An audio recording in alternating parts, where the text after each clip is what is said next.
कैसे हैं सब। आज हम जा रहे थे डॉक्टर के पास और वहाँ से हमने डॉक्टर को चेकअप करवा के प्रिस्क्रिप्शन वगैरह अपनी ले ली थी। बच्चों को डॉक्टर के पास लेके गए थे।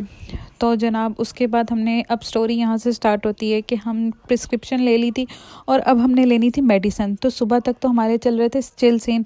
मैं यहाँ पे वॉलमार्ट में एंटर हुई हूँ तो सोचा यहाँ से फार्मेसी से ले लेते हैं। ये लोशन देखा, मैंने कहा बड़ा सस्ता लगा हुआ है। खुश हो रही थी कि चलो एक लोशन ले लेते हैं। ये लोशन में ना कोको बटर का लोशन बहुत अच्छा है, मेरी बेटियाँ यूज़ करती हैं, सो वो बहुत अच्छा है। अकॉर्डिंग टू मी मॉइस्चर बिल्कुल बहुत अच्छा दे रहा होता है।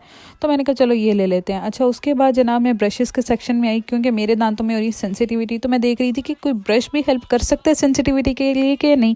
ये स्पेशल डॉक्टर्स कह रहे हैं तो इलेक्ट्रिक ब्रशेस जो हैं वो बहुत ज़्यादा अच्छे हैं। तो मैंने कहा ज़रा चेक किया जाए ये काम करते कैसे हैं और ये कितना वर्क कर रहे हैं। आप बताइएगा कि इलेक्ट्रिक ब्रशेस जो हैं वो कितने % अच्छे हैं, या ये सेंसिटिविटी में हमारी हेल्पफुल हैं कि नहीं।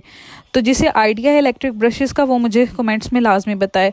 तो मैं ज़रा ये देख रही थी इलेक्ट्रिक ब्रशेस और अभी तक ना चिल सीन स्टिल हमारे चल रहे हैं हमें, क्योंकि टेंशन नहीं है फ़िलहाल कोई। तो ज़का जो हैं वो फार्मेसी में चले गए थे, लाइन अप हुआ था।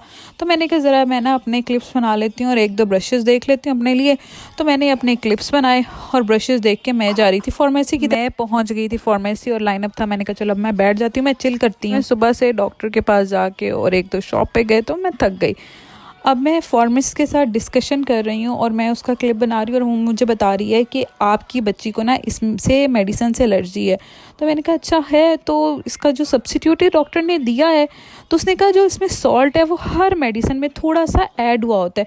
अब डिपेंड है आपकी बच्ची को इस मेडिसिन से एलर्जी होती है कि नहीं होती। तो मुझे तो स्ट्रेस स्टार्ट हो गया कि मतलब अब इस मेडिसिन से भी कोई इफेक्ट हो सकता है। वो ये कह रही थी कि मेडिसिन भी नहीं मिल रही। तो मैंने कहा चलो कोई नहीं, कहीं और से मिल जाएगी। और मैं और ज़का ये कोट देखने लग पड़े। जैकेट देखी तो ये जैकेट डिस्काउंट पे लगी थी। ज़का ने ट्राई की, मैंने कहा नहीं ये वाइट है। तो वाइट जो है ना वो मुझे बिल्कुल भी अट्रैक्ट नहीं करता। वाइट की मेरी ये सेंस होती है कि गंदा हो जाता है, हमारी जो टिपिकल सोच है ये वाली है। तो मैं काउंटर पे हम लोग आ गए, थोड़े से डाइपर्स ज़का ने जाके लिए थे। मैं क्योंकि फार्मेसिस्ट से बातें करी थी इसलिए मैं वहीं पर बैठी रही। ज़का ने चीज़ें ली थी तो इसमें हमने टाइलेनॉल ली और अपना जो है ना काम करके डाइपर्स ले हम निकल गए शॉपर ड्रग्स की तरफ।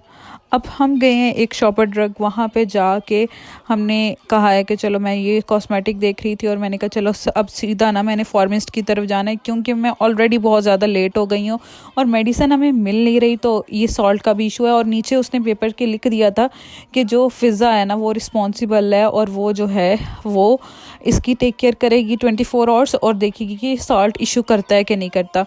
तो जनाब मैं उस पेपर को मैं ही लेके जा सकती थी तो मैं पेपर को खुद ही लेके जा रही थी हर फार्मेसी में। तो ये जो हैं फार्मेसिस्ट ये आ गए थे और इनके साथ मैंने बात की तो उन्होंने कहा हमारे पास अवेलेबल नहीं है, आप ऐसे करें रन रिवर जो है ना रिवर रन आप वहाँ पे पता करें। मैंने उन्हें कॉल्स की, मैंने डिफरेंट फार्मेसी पे कॉलिंग की, मैंने शॉपर ड्रग कॉल की, फिर मैंने लाइन बना ली। मैं हर शॉपर ड्रग कॉल कर रही थी और पता कर रही थी कि उनके पास ये सॉल्ट है कि नहीं, क्योंकि मैं नेक्स्ट डे का वेट नहीं कर सकती थी। मेरी बेटी ऑलरेडी 6 डेज से फीवर में सफ़र कर रही है और पेरेंट्स तो बहुत ज़्यादा टेंशन लेते हैं कि हमारा बच्चा जो वो बीमार है। और मुझे इस टाइम इतना स्ट्रेस हो रहा था कि मेरा व्लॉगिंग करने को भी दिल नहीं कर रहा। फिर भी मैंने व्लॉगिंग की ताकि उन पेरेंट्स के लिए हेल्पफुल हो सके जिनको बच्चों को ये चीज़ फेस करनी पड़ती है। जिन पेरेंट्स को फेस करनी पड़ती है उन्हें चाहिए कि एक लाइन अप ले लें, लाइन से हर एक शॉपर ड्रग पे कॉल करें, उनसे पूछें कि उनके पास ये सॉल्ट अवेलेबल है। अगर वो अवेलेबल है तो वो आपको कॉल पे बता देंगे, आपको जाने की ज़रूरत नहीं पड़ेगी। उन्होंने मुझे कॉल पे बता दिया था कि हमारे पास ये सॉल्ट है तो मैं इनके पास प्रिस्क्रिप्शन लेके चली गई, इन्होंने डन कर दिया। उसके बाद जनाब इतने स्ट्रेसफुल डे के बाद मैंने कहा चलो अब ना आइस कैप पीते हैं, बहुत ज़्यादा थक गए हैं। तकरीबन 5 बज चुके थे। ये काम मैंने स्टार्ट किया था ऑलमोस्ट 2:30 के अराउंड या 2 o'clock मैंने स्टार्ट कर दिया था। तो मैंने कहा चलो अब ना चाय शाय पीते हैं, अब चिल सीन है, अब टेंशन नहीं है। तो अब जनाब हमने ली है स्टीप टी, उसके साथ मैंने लिए हैं 2 मफ़िन बेटियों के लिए और उसके अलावा मेरा आइस कैप वो पीछे रेडी हो रहा है, वर्कर रेडी कर रहे हैं।